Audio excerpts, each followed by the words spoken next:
Jean-Yves, est-ce qu'on peut profiter de notre permanence de ce matin chez Gilou pour que tu nous fasses un petit point sur nos comptes de campagne dans le cadre de la commission des finances, s'il te plaît?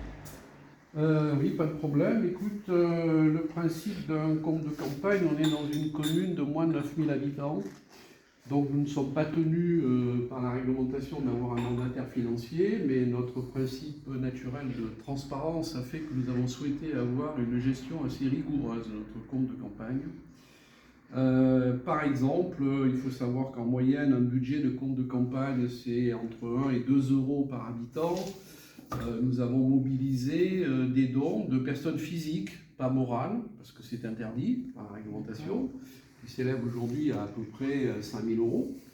Et en ce qui concerne nos dépenses de campagne, j'insisterai beaucoup sur un point particulier, puisque la réglementation nous interdit aussi d'avoir recours à des dons en nature. Par exemple, prêter un local gratuitement, par exemple, de la part d'un particulier ou d'une entreprise, c'est quelque chose qui est interdit par la loi.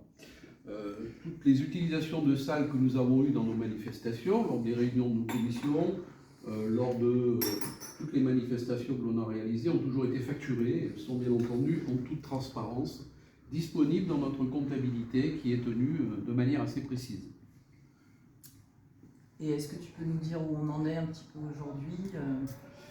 Aujourd'hui, notre compte de campagne est parfaitement équilibré, c'est-à-dire qu'en gros, nous avons mobilisé à peu près 5 000 euros de recettes et en l'état actuel des dépenses réalisées et prévues jusqu'à la fin de la campagne électorale, on est approximativement aussi à environ de 5 000 euros de dépenses. Donc on a un budget pour l'instant qui est assez bien équilibré.